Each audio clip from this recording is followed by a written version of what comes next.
When it comes to choosing a film stock, it can be quite confusing to say the least. From different types of film manufacturers, color to black and white, slide film, and much more, there's a lot to keep track of and think about before loading your roll. In this video, I'm going to break down in a hopefully somewhat palatable way about how I go about choosing a film stock and kind of my thought process when it comes to choosing one. I'm going to say this again, this is obviously my opinion and my thought process on how I categorize some of these films, and I can shoot them based on their strengths, rendering the best results possible. I also won't be covering every single film stock in this video because that would just make for a long ass video. Each film will be broken down into categories, placed with other similar films, and then given accolades based on their strengths and weaknesses into a sort of cheat sheet. As we get more into it, you'll see as we work through it, hopefully. Before we do start, I want to cover a couple basics if you're just a beginner or something to keep in mind as we work through this. The higher the number or the ISO of the film, the more light sensitive it is, meaning it can be shot with less light in darker places and scenarios than films with smaller numbers. However, this does come at a cost. In a general sense, the higher that same number, the more grain and noise you'll have in each photo. Film stocks with lower numbers can shoot in dark less, but have much finer, less noticeable grain. Okay, with that in mind, I broke these up into 5 different categories, sorting them by similarities and by my thought process with shooting them. First is professional color negative film. These are the consistent workhorses ensuring consistent results because of good research and design. I can count on these for any professional work where accuracy, efficiency, and consistency is the key. So let's start with some of the most popular ones. First is Portra 160. This is a great overall film for both portraits and landscapes, rendering true to life colors with fine grain, but not tons of flexibility when it comes to its ISO. While it excels with brighter scenes or flashes, for interiors or low light, it definitely will struggle. With its current price around $15, it's not horrible, but it's also not priced super great by any means either. Portra 400, again, great for everything you throw at it with its realistic and flexible colors with more light sensitivity, finding a sweet spot in my opinion between more visible grain and the ability to shoot interiors, more low light, etc. Coming at the same price as Portra 160, Portra 400 is probably my favorite film of all time. Up next is Portra 800. Just like the other Portras, 800 is just as great at nearly everything, that is except bright daylight shots, but even then it does have some range. With more grain and more light flexibility also comes more price. At $18 a roll, it's not really the most economic film out there, but still is great. Ektar 100. Moving on from Portra, Ektar leans nearly exclusively into landscape type photography. When shooting on people, it makes their skin tone look way out of whack and not natural at all. At $15 a roll, it's not the cheapest film and doesn't offer much light flexibility outside of normal daylight shots in my opinion. This is a case of being really great at one type of photography and not so much at the other. Next is all the lomography films. All these lomography films follow a similar suit to Portra, good for anything you throw at it, whether it be portraits or landscape inclined photography. Consistent tones, but not as much dynamic range or fine grain as Kodak's coveted film. Just like Portra, as we get higher ISOs from lomography, we get more grain and better low light capabilities, which depending on where you're shooting can be quite nice. Like I said before, I tend to like 400 ISO the best, as it gives more room for flexibility, especially when you don't finish the same roll that day. The chances you'll be shooting the same light situation on a different day is pretty unlikely, so 400 gives you some buffer room. All these films are also around $15 a roll, but lomography seems to be ramping up more and more sales as we get towards the end of the year, so definitely check out that. Despite Fuji Pro 400H getting discontinued a couple years ago, I still wanted to throw it in here in hopes we will get it back eventually. Please Fuji, it's the best film stock you've ever made, and you should definitely bring it back. To me, it shoots very similarly to Portra, where you have a great starting point for tweaking, editing, changing colors, etc., except it leans more into green and magenta. That being said, Fujifilm stocks, because they're made for Asian markets, are going to be tailored for their complexion versus many Westerners' complexion. Personally, I don't think it's enough of a tonal shift for it to look strange on most other races' skin tones, but some complexions it can alter their appearance a bit. The next category is consumer color negative film. These, for me, are for more informal work or testing cameras or film stocks, as they typically aren't as expensive but come with more grain and less dynamic range. These are great for throwing in point and shoots and taking on a camping trip or something along the likes. First and one of the most popular is Ultramax 400. Ultramax is a classic film that probably litters many of our family's photo books from us growing up.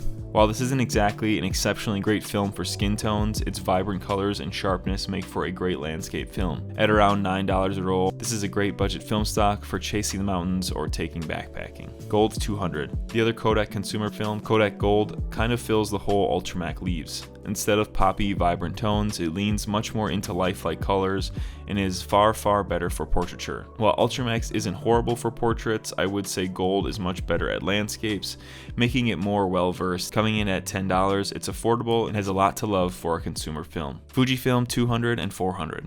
Out of the two, I think Fujifilm 200 is more consumer looking with fairly high grain for 200 speed film. Despite this, it has bright colors and warm skin tones, whereas Fujifilm 400 is a bit cooler with more muted tones and can handle tungsten lighting surprisingly well. As with all Fujifilms, you're going to get slightly more green and magenta tones, but it's certainly not a bad thing. Fuji 200 and 400 come in at about $8 each and can even be found at most Walmarts, which I thought was a pretty cool thing. Cicil 50D. Cicil's lowest ISO film has some great color renders and fine grain, but comes at the cost of poor light flexibility. With 50 ISO, good luck shooting this film anytime other than flash or on a bright sunny day. On top of this, the film is fairly pricey at $15, not offering much flexibility for its price point. Next is my favorite film in Cicil's lineup, 400D. Like I stated earlier, I'm a sucker for 400 ISO film as it gives us added flexibility when shooting in different scenarios. Additionally, this film can be pushed and pulled, which is a nice built-in feature, so to speak. With its good color tones, it actually reminds me a lot of Portra 400. 400D costs $15 as well, but in my mind offers much more usability than 50D. Cicil 800T. Cicil's 800T has been the topic of controversy over the last couple months, but we'll ignore that for now in this video.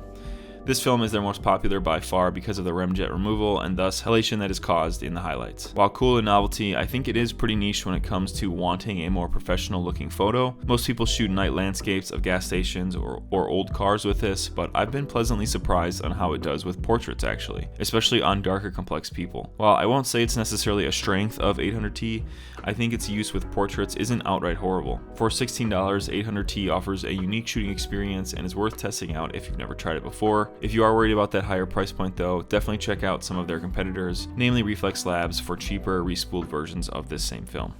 ADOX's fairly new film, Color Mission, was pleasantly surprising to me. It has a delicate vibrancy to it, it feels airy and light, yet punchy in some of the greens, pinks, and reds. While it's not something I would aim to shoot portraits on, I don't think it would be horrible either. It doesn't have too much grain, comes in at around $13 a roll.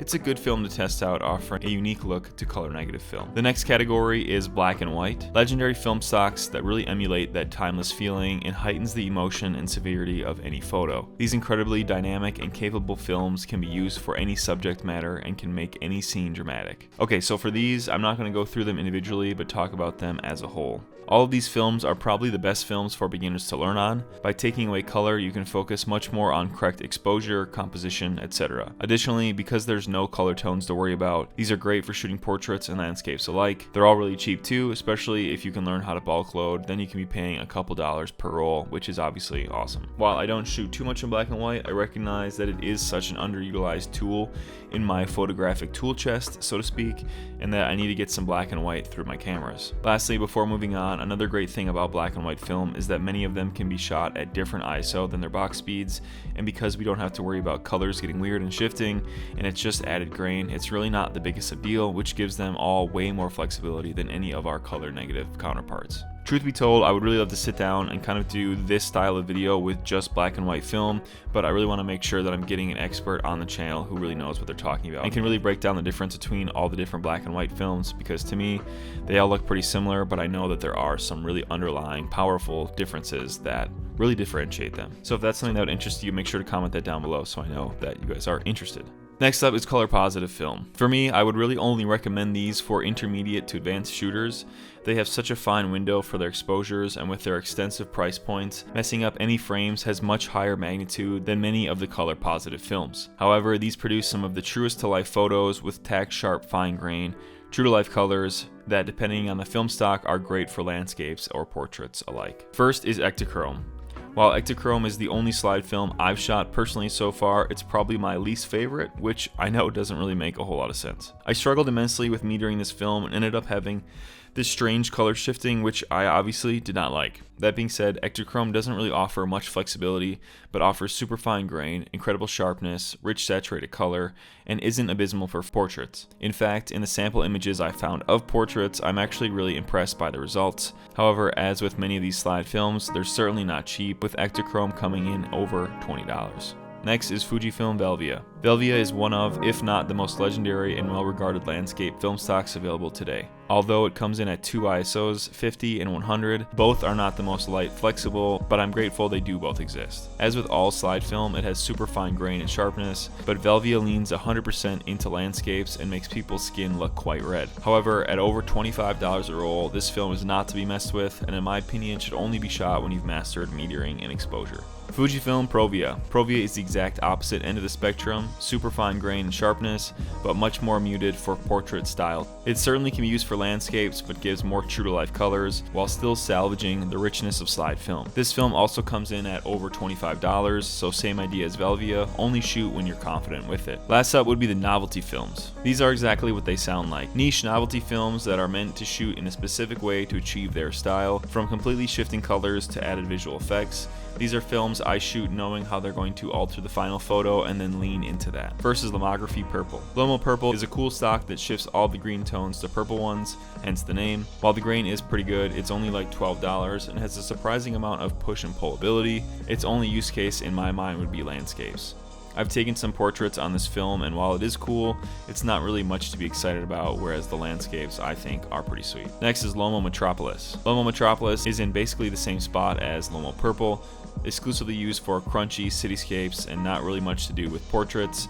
Again, for $12, it wouldn't be my first choice for anything other than gritty city shots. Lomo Turquoise. Lomography Turquoise, again, is just like Lomo Purple, but instead of turning greens to purple, it completely throws colors on their head, making for a fun niche roll. Again, it's a $12 roll, but Lomography is always running sales, so make sure to check them out. Lastly is expired film as a whole, and to be honest, I've had a hard time recommending shooting expired film unless you get a really good deal and know for a certainty that it's been stored properly in a fridge. Without proper storage or understanding for shooting, the colors and light metering will be all over the place, most likely giving you an unusable mess in my opinion, and just not worth your time. Okay, so this is my basic outline or cheat sheet that I've kind of had in my head and thought about the last couple of years every time I go to shoot a film. I know it's a lot to think about, and obviously it's subjective, but I think this does give you a good basis for thinking about film stocks, and the type of subjects you're going to be shooting. Because I know someone will ask about the thought process between making the two categories, just portraits and landscapes.